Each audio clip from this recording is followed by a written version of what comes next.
Here's what it do, bitch. Head tilt back, and you know where we at. Got the thing in my grass, and we living life fast. And I put that on the dub, motherfuckers can't hang. What you want, what you talk, what you wear for the game. Let's get Hey, yo, what's up, man? It's Never Enough Game Podcast. What that shit do, man? Let's get this shit going. What's poppin'? Okay, so we back like we never left, baby. Yeah. Man, it's been a little minute, but let's get it back, man. Now we all had like a lot of shit we had to take care of, bro. Honestly, but yeah, we came back. So what you been doing since this whole long ass break? I caught COVID again, which is fucking bullshit. This is the third time you caught that shit, this my is boy. the second time, dog. I caught COVID again, and then after I fucking caught COVID, 2 weeks later, I got a sick ass ear infection that fucked up my equilibrium. So what helps you stand up straight? It's what helps you stand up straight. Okay, it's like in the center of your brain or towards your spine or whatever. Yeah, they say something next to your ear, like a part of. Yes, your brain is connected even to this one over here. It can make this one irritated. Yeah, so I heard of that. I was having like loud ass ringing sounds, like when your ear rings when somebody's talking shit about you. Just imagine that sound not stopping. It was just like ring all up in my shit, dog, and my shit was swollen. I was getting nauseous. I was feeling sick. I was feeling dizzy. And it's because the sound was bouncing off my eardrum and traveling through my fucking head and shit and making me off balance. I had to fucking put some goddamn some earplugs in my ear. That sounds like a hangover. No, hell no, dude. I would rather have a hangover. I never want to have a fucking ear infection again. I remember having an ear infection as a kid and whatever the fuck crying about it. But like having one as an adult is some other shit. So I really hope you guys don't get that shit, dog. So with you, Flox? Man, I've been busy as a motherfucker, bro, and everything. I've been working like nonstop, bro. Physically, mentally, bro, lyrically, bro. I've been just writing shit. Fucking, I literally been on my grind, bro, for real. I just been trying to get my money up. Fucking, but it feels good though, bro. I'm not gonna lie. Just staying hella busy and shit. Let me fix this mic one time. Let me get this shit right. Hell yeah. We're gonna get this shit right. But yeah, we coming full force, shit like that. But yeah, I just been hella busy, bro. Busy. I'm feeling good though. I'm feeling hella good, bro. I'm feeling like, hey, okay, man. Hey, once a day one, man. What about you, Seti? Hella shit has been going on, man. The world has been changing a lot since the last time that this shit happened. It just been so much shit I can't even talk about it, bro. It's like on top it's been such a fucking big ass gap on some shit. It's been such a big gap, bro. Hella fucking racial shit's been going on in LA. Hella fucking up here, fool. The price of everything is getting fucking crazy high as shit. We had to redo all our numbers on the business because the materials went up. Going high. Everything's just getting hella high, bro. Materials, everything. The recession's here. You feel me? Inflation is going up like crazy. Streetwise, It's been checking the temperature. It's been a. What's it been like, I man? don't think it's been a little bit. It's been a little bit like chill, chill and shit. But on another note, who knows, dog? Because people have been on the verge of getting fucking crazy.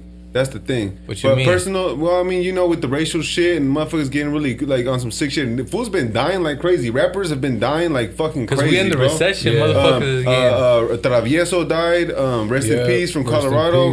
Travieso. Jalisco died. Rest in peace. Oh yeah, and fools has just been getting. It has been a little funky out here. It has been a little bit like on some funky shit, huh? Yes, sir. I mean, it's like what we said before, or what I've said before. I know everybody has their opinion, but my thing about it is that once again, when you're a public figure, and regardless, even if you ain't getting 1 million views, you know what I'm saying? They got a voice. Everybody's getting a little bit more than the next man when it comes to the levels to this shit. And at the end of the day, you are some type of public figure, and somebody will recognize you when you out there in public trying to do your fucking own thing. And I feel like sometimes people don't remember that when they're going out and doing what they doing, and they not staying safe but dangerous. They just out there thinking they safe, but they ain't even dangerous at the same time. What do you think Travieso's downfall was? Rest in peace to the homie here. We're not trying to speak on anything to be disrespectful. I don't even know. When we say these type of things, what I try to be is I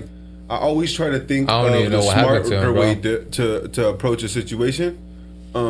That's how I like to roll. I don't even know how he died. Yeah, for So real. supposedly what happened is literally he was just outside of his house. Somebody pulled up and just shot him. Then that's where he fucked up. I bet you that wasn't the first time he got shot at before. I think number one, and I think this is what a lot of people fail to realize, is you cannot go to war if your money ain't long. With that Messi Marv No, calm With down, them man. low ass pistols, Messi bitch. Marv. Nah. My boy Messi. No. Not Next, even let me that. let me My explain boy myself Messi. though. Okay, let me go land on ahead. my point here. Okay. When you're gonna go to war with somebody, or you're prepared, or okay, remember when we put that on the dub when we made that song? Yep. That song, bro, we were prepared. Like Yeah. you seen right the next day there was shootings on the block, bro. You feel me? Shit was going on left and right. It was getting we were funky. too prepared. It That was- motherfucker was like an people army. were coming to Vallejo from hella other cities, but we were ready. You see what I'm saying? What's up with that phone Oh right shit, there? my bad, Yeah, my bad. come on, boy. Put that shit on I vibrate, got a dog. timer up The in this fuck? motherfucker just to make sure That we shit on point with all our professional, my shit. boy. Yeah. So my point is, you gotta keep this motherfucker on points, right? So I've noticed a lot of things. Okay, when people are in this position of going to war or things like that, excuse me, what ends up happening sometimes is they don't know exactly what that even fucking means. What that means is, bro, you got bullets. You have to buy these bullets. If this gun gets hot, you have to buy another gun. Where is your car? What if your car gets shot up? Then you gotta fix the car. And I'm not saying I've indulged in any of these activities or anything like that, but I'm just saying this is something that people don't regularly think about. It costs to go to war. You have a job. Most people have jobs. They cannot leave their jobs to go and do some crazy ass shit. They have mouths to feed and bills to pay. So if you're gonna be talking about certain things, bro, you have to be prepared for the consequences. Yep. Now, me, if you notice our music or anything like that, I don't openly disrespect people on my music. I don't do it. I don't do it because nobody is. I've been educated to know that you shouldn't be disrespecting somebody, especially if they're not right in front of you, right? And some people see that and they might feel some type of way. But if I did, you better believe that I will be prepared for the consequences, right? Now, Travieso, he's a youngster, bro. He was hella young. He wasn't even that old, fool. I think he was like 18 or something. Oh, yeah. Or like Dude, okay. or 18 Yeah. or 19. Yeah, yeah. I didn't know he was that young. And that explains the shit he was doing and how he was moving because Moving reckless. reckless. Yeah. Yeah, look how we were moving at that age. So exactly, but I wasn't reckless. I wasn't we're like him. moving a Oh, little I smarter, was. bro. We're moving with like I was. fucking on point. If I would have continued down the road that I was going before I chose to start putting my family first, because unfortunately I had my family and then I was always still putting the neighborhood before everything, even my own blood, even my son and my girl and everything. Like it was always the neighborhood came first. I had to be outside. I had to be the number one dude right there because I'm holding down the fort. If I'm not right there, then nobody's gonna be right there, and motherfuckers gotta know that this is where we at and woo woo. And then it took me a while to mature, but if I did not mature and I kept that mentality of staying outside, wanting to post outside in front of my house, I guarantee you something would eventually happen to me. Yeah, probably eventually, but check this out. It never did. So what I'm trying to say is, Because I changed up my actions. I stopped doing the same thing over and over so again. let's say that you were because not. only bad things were happening. I 'Cause think you had too much that time in your I hands. think good things were happening, and when I say that, I mean, you didn't die. No, yeah, that So is it. my point It's is like always- you were ready. It's You were always prepared for yes. those things. It's always a blessing when it doesn't happen to you. But I've lost people that I wish that it would have been me instead. That were not ready though. Know what I'm saying? Yeah, but it's still the matter of the fact of it happening in the same place. Well, what I'm speaking on is Travieso. What could now he's gone. May he rest in peace. But anybody that wants to learn from that situation, hey man, maybe don't be so disrespectful. Number one, and number two, if you're gonna be that disrespectful, be very prepared because the consequences will come. I feel like everybody's entitled to stand on what they say and what they live by. But like you said, just stay ready then. You know what I'm saying? Exactly. Stay safe but dangerous. If you ain't got it Or with maybe you, you just didn't give a then you fuck. ain't dangerous. I know, fool, but we're talking about it like, okay, look, if you playing chess, we talking about it the game of life, which is chess, Yeah. right? if the king is gone, it's over, bro. So you gotta always protect the king. So in that case, then I'm not trying to be disrespectful, but then old boy really wasn't up to par. He was not gamed up or laced properly to know that, bro, when you're gone, you're gone. So you gotta protect yours. No redos, You gotta protect yours with every last bit that you have. And if you didn't know that, then that's where they fucked up or you fucked up. Let's move on to the next thing. Now, another thing is I seen some YouTuber dude out here and he was like talking all crazy on some crazy shit. And he was being hella disrespectful talking about Tito, right? Tito, rest in peace. Oh, okay. He was saying some straight out of pocket shit. I seen that shit too. He had all his information fucked up and misinformation talking about Tito got killed in Richmond by these people or that people. First of all, Tito didn't even get killed in Richmond. He got killed in Vallejo, right? So that already shows that his information is already fucked up. That channel's not even credible if you. It's not credible. The fool just putting out shit, and he's actually like, to me, in my perception, like he's just trying to spew hate towards the homies up here. He just doesn't like us. I don't know who beat his ass, who fucking might have shot at him or got at him in a foul way, but he's biased and he's holding a lot of personal issues. Oh, he's calling people out their names and shit like that. Yeah, he probably got poked. But my point is, Tito, he was a very good young friend. Rest in peace to Tito, man. Rest in peace to him. Hey, my boy is as smart as fuck. That fool is smart as fuck, my boy. That's why it's fucked up. And that scenario right there, all by itself, that's also fucked up, because in that case, the homie, you feel me? He was ready. He had it with him, but his back was turned, and he caught all that to the back, all because nobody else was paying attention.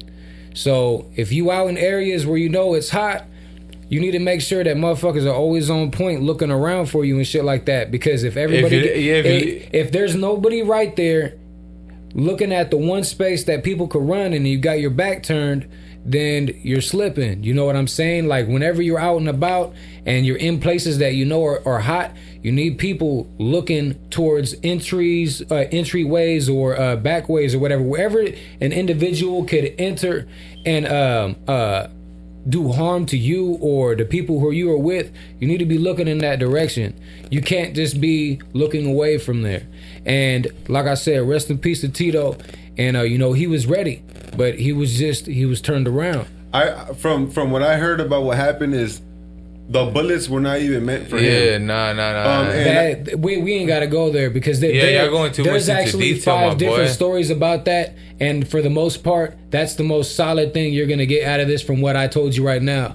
And a lot of what you just said, that was one of the different things, that it wasn't even meant for him, that it was like this and like that, and there was like a whole bunch of little drama around that I feel like we shouldn't be talking about right here. I won't talk about it, but what I'm saying is sometimes it's your time to go. Sometimes that shit can be avoided though, bro. No. Sometimes you put yourself in a position to where you know it's your time to go. Now, what I mean to say is, let's say someone's trying to kill your brother, and you can avoid it by you jumping in front of those bullets. Yeah. So, hey, that happens sometimes. What if it's your son? Yeah. And you know what? You can avoid it, but you know what? You want to save your son's life, so you got to do it. So what I'm trying to say is sometimes the situation is unavoidable, and if anything, you put yourself in that situation. I'm not saying that's what happened in the situation, but what I'm saying is sometimes this happens. Yeah, I mean, that could be with anybody though too at the same time. You know what I'm saying? Like, you might be in the mind state where you're like, everything's cool. You know what I'm saying? And you ain't thinking about how you really probably should be thinking, like, hey, I need to be on point. But you might think everything's good, and then as soon as you see that it's your time, you're like, fuck it, like, this is it. Huh? Okay, right another there. thing. It's probably Tio. Hey, so another thing I want to speak on, right?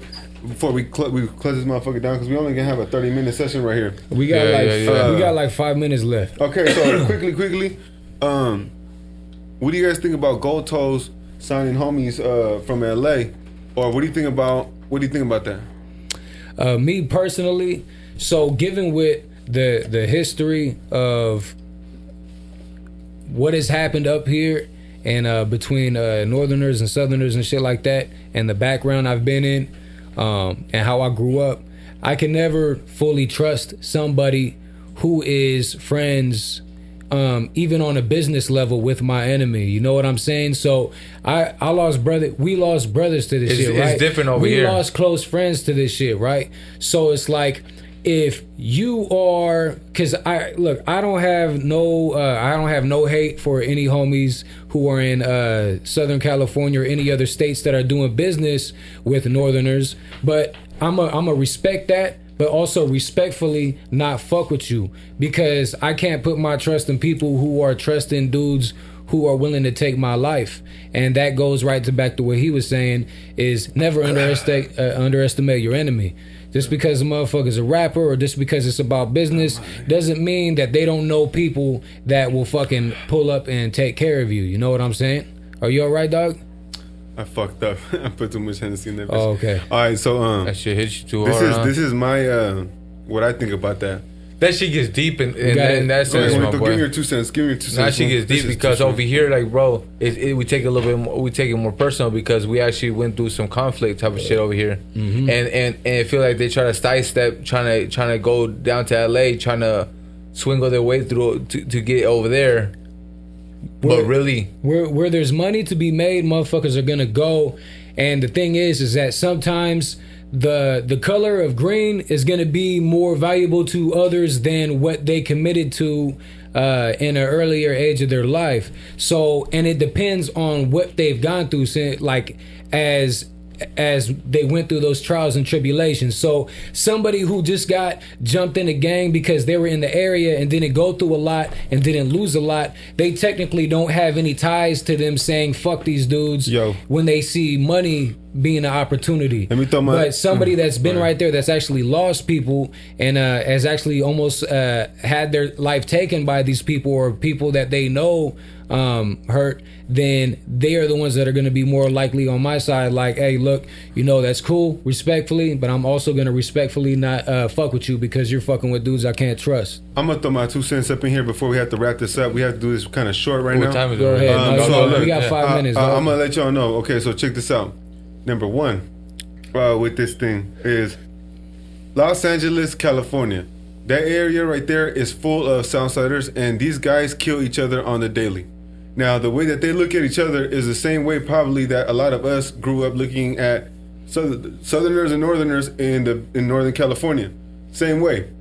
You got like 18th Streeter dudes that hate 38th Street and stuff like that. That's their worst enemies.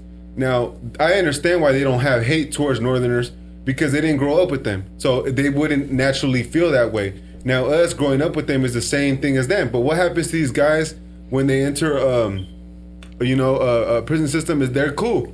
Now up over here, I could see something like that maybe happening in the prison system because that's the same shit that they're doing in LA. You're talking about dudes, neighborhoods that have killed each other's families for generations, right? So it's not far for me to believe that could happen, right? But now, what I don't agree with the people that are taking gold toes up on these offers is why don't you first let somebody from Northern Cali that's a Southerner go that route before you decide to go that route, bro? Because we're up here, you know what I'm saying, and these guys it's still somewhat hostile sometimes, you know what I'm saying? Yep. So if it's still hostile up here between everything, why wouldn't you wait, bro, until it's all good before you make that move? You know what I mean? That's what I would say. And Gold Toes, and just to speak on it, Gold Toes is not a real, like, he's not a real Northerner. Like he's not a real he might play the part, he might do all these little things, but I've been in prison with people that have told me a lot of stories about him. You know, he's been trying to do this, and I'm not even hating on him, to be honest, because he's just trying to unite the raza, and to be honest, that has been his agenda for years, bro. He's been, before the peace treaty happened, he's been on this shit since way back. He tried to sign silent already. He hit silent up on the DM. He didn't necessarily try to sign me, but I noticed that about 3 or 4 years ago, which I think was around the same time that he reached out to some of the other fools that got signed to him that are from Southern California, he was hopping on my lives, You know, he sent me some messages. I looked at them. I didn't respond. Yeah, I seen it, but he was asking me if I needed distribution. And I just felt like there was no need to conversate with him or say yes or no or whatever, because I know who he is, and I know the type of people that he puts on. He has a long record of only putting on Northerners, and he's had that record for a long time, and it seems like he's starting a new chapter of trying to get anybody that's Raza on there, which I don't have an issue with, and I don't have hate towards him anyways. But the thing is that I cannot put my trust in people who trust my enemies. So my thing is from the outside perspective, Gotos looks like he has good intentions, but then you see him doing like still gang related activities, gang banger type of attitudes, knowing damn well that he had guys from 16th Street run up on him and ready to do some sick shit, and this fool just straight, no, I'm not Norteño, bro, I don't bang, I'm trying to unite. That's when it's like, bro, I feel like he has a hidden agenda, and the hidden agenda he doesn't want to expose, and that's just my feelings. I could be totally wrong, but I'm just putting it out there. Of course, if you're playing chess, why would you speak out loud what moves you're trying to play? Exactly. Fool, never say something before you're gonna do it. Gangsters move in silence. So my thing is, I just feel like he has a hidden agenda, and that's why I wouldn't go on that route. You know what I'm saying? And obviously he'd want to break through LA, because once he breaks through LA, the only reason I feel like he hasn't been able to really blow up is because he can't break through LA. He can't go to those areas. That's a big area. With people letting them get in there. Hey, bro. Hey, look, we've been living this lifestyle. When we were younger, we grew up like this. So around these type of hostile environments, you guys grew up in Southern California. You guys didn't grow up with this type of situation. So you might just be letting the wolf in sheep's clothing, bro. Just something to peep game, and that's not gonna come back to bite no one ass but your own. And where we grew up, we learned to cut ties real quick. So we don't have middlemen. We don't have people saying, hey, this guy lives here, this guy lives... No, we cut ties with everybody. That shit ends tragically. That's why. That shit ends like... Okay, so we're about to cut this shit short. Hopefully you guys got a lot of information. You know, hey, next time, like and subscribe to the channel. Subscribe, and you know what I'm saying? Hit the notification bell. Go ahead, tap in, leave a comment. Do all that shit, man. It's Bay Recon, Never Enough Game. We're gonna be back with another one. It's what it do, bitch. Had your back, and you know where we at. Got the thing in my grass, and we living